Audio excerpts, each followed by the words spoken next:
बुद्धं नमामि धम्मं नमामि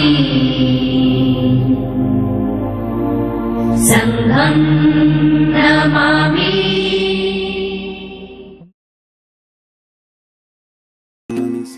भगवान बुद्ध नास्तिक हैं या आस्तिक हैं? ये सवाल बहुत ही ज़्यादा इम्पोर्टेंट है, इसलिए कि जो लोग बुद्ध के बारे में जानते नहीं हैं, पढ़ते नहीं हैं, समझते नहीं हैं, या बुद्ध की मेडिटेशन की, साधना की, तप की, विपස්සना की प्रैक्टिस नहीं करते, अभ्यास नहीं करते, या उनके शब्दों का सही मतलब नहीं जानते, उनको हमेशा एक कन्फ्यूजन रहता है कि बुद्ध नास्तिक हैं या आस्तिक हैं। दरअसल बुद्ध की जो विचारधारा है वो बहुत ही अलग तरह की विचारधारा है, इसलिए सारी दुनिया में एक्सेप्ट की जाती है और सारी दुनिया मानती है। इस वीडियो के अंत तक आप खुद समझ जाएंगे कि बुद्ध हैं क्या। दरअसल पहले आप ये समझें कि जो आस्तिक है उसका मतलब क्या है और क्या होता है, पाली में क्या है। अत्थि का मतलब होता है, यानी जो चीज़ है, जैसे हम है कहते हैं मैं हूँ, अत्थि यानी कि जो अत्थि है, अत्थि का मतलब होता है कि है। इस अत्थि को अस्थि किया गया और अस्थि को आस्तिक बनाया गया, यानी कि जो चीज़ होती है उसको आस्तिक कहने लगे। तो इसको जोड़ दिया लोगों ने ईश्वर से, गॉड से, भगवान से, ऐसी किसी चीज़ से जो चमत्कारी चीज़ है। तो वो सवाल सीधा वहाँ करते हैं कि गॉड है या गॉड नहीं है। यानी कि आस्तिक जो मानते हैं उनको मानते हैं, जो ये कहते हैं, ये मानते हैं कि दुनिया में गॉड है। अब अपने आप के होने को वो आस्तिक नहीं मानते। यानी यहाँ जो पाली के अंदर है, आस्तिक उसको माना जाता है जो चीज़ है, जो चीज़ दिखाई दे रही है वो आस्तिक है। यानी कि जो फिजिकल चीज़ है, जिसका आपको वजन दिखाई दे रहा है, जिसका आपको महसूस होता है, जिसका आपको आयतन दिखाई देता है, वॉल्यूम दिखाई देता है, जो आपको महसूस होती है, जो सुनी जा सकती है, जो देखी जा सकती है, वो चीज़ भौतिक चीज़ में आती है, फिजिकल चीज़ में आती है। इसका मतलब वो आस्तिक है। और नत्थी का मतलब होता है पाली के अंदर नहीं, यानी कि नहीं। यहाँ नत्थी से लोगों ने नास्तिक बना दिया, और नास्तिक बनाया इस मामले में कि जो लोग गॉड को नहीं मानते हैं वो नास्तिक हो गए। दरअसल जो चीज़ नहीं है वो नत्थी होती है। तो नत्थी और अत्थी का मतलब है नास्तिक और आस्तिक। ये पाली में सिंपल है, इसका गॉड से कोई लेन देना पाली में है नहीं।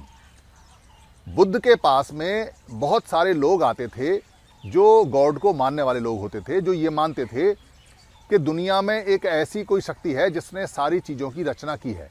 ये कंसेप्ट भारत का नहीं है, क्योंकि भारत में प्रकृति की, नेचर की, प्रकृति की बात होती थी। यहाँ कभी किसी के माइंड में, मन में ये बात नहीं आई कि इसको बनाने वाला, पृथ्वी को बनाने वाला या आकाश को बनाने वाला या पूरे यूनिवर्स को बनाने वाला या हमको बनाने वाला कोई है। जो लोग अत्थी हैं, जो लोग यकीन करते हैं, जो बाहर से आए, जो बमड़ हैं, वो इस परिकल्पना को लेके आए कि इसको बनाने वाला कोई है, और इसी को लेके वो बुद्ध के पास में बार बार प्रश्न करके आते थे। पृथ्वी किसने बनाई है, दुनिया किसने बनाई है, ये लोक परलोक किसने बनाए हैं, ये सारी चीज़ें किसने बनाए हैं। और वो ये भी जोर दिया करते थे कि भाई किसी ने तो बनाया है। ऐसे लोगों को बुद्ध ने कभी कोई जवाब दिया नहीं, क्योंकि बुद्ध सम्मा सम अच्छी तरह से बोधि प्राप्त किए हुए थे और पूरा वो जानते थे कि अगर मैं ना करूँगा तो सवाल उठेंगे, नहीं है तो क्यों नहीं है, अरे ये चीज़ है तो ये चीज़ है तो किसी ने बनाई होगी, ऐसा है तो ऐसी होगी। और अगर वो हाँ करेंगे तो ये बताना पड़ेगा कि ये कैसे बनी, कैसे नहीं बनी, किसने बनाई, कब बनाई, कैसे बनाई। दोनों ही चीज़ों का कोई आंसर, कोई मतलब है नहीं। तो ऐसे सवालों पे वो हमेशा चुप रहते थे, जिनका कोई आंसर होता नहीं था। दरअसल बहुत सारे लोग हैं जो ये कहते हैं कि हम अगर गॉड को मानते हैं तो तुम भी मानो। अच्छा, ये पेड़ किसी ने तो बनाया होगा, इसका बनाने वाला कोई है। तो इसका जवाब डॉक्टर ने किताब में दिया हुआ है।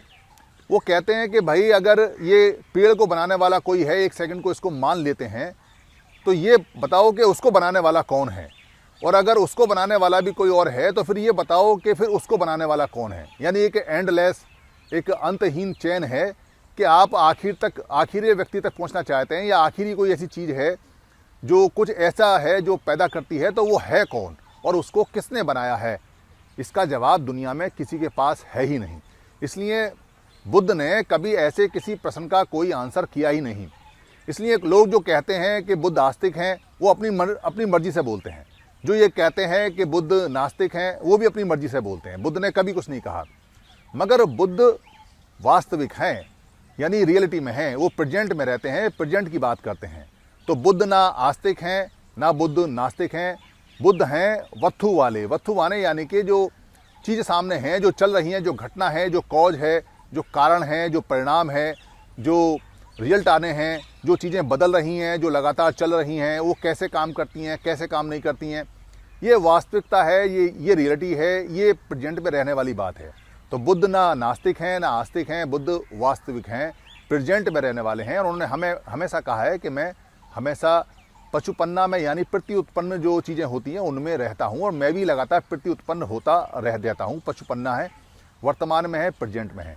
इसलिए इस बहस का फ़ायदा ये तो हो सकता है कि लोग अपनी वीडियो चलाने के लिए, लोग अपने को सुप्रीम करने के लिए, या लोग बुद्ध को अपने पाले में डालने के लिए, या बुद्ध से कोई दुश्मनी निकालने के लिए, या बुद्ध को डिफेम करने के लिए, या बुद्ध की फ़िलॉसफी को ख़राब करने के लिए, या बुद्ध की जितने विचार हैं उनको तोड़ने मरोड़ने के लिए एक ठप्पा लगाते रहते हैं। बुद्ध नास्तिक हैं, बुद्ध आस्तिक हैं, बुद्ध नास्तिक हैं, बुद्ध आस्तिक हैं। ना बुद्ध नास्तिक हैं ना बुद्ध आस्तिक हैं, बुद्ध वास्तविक हैं। धन्यवाद।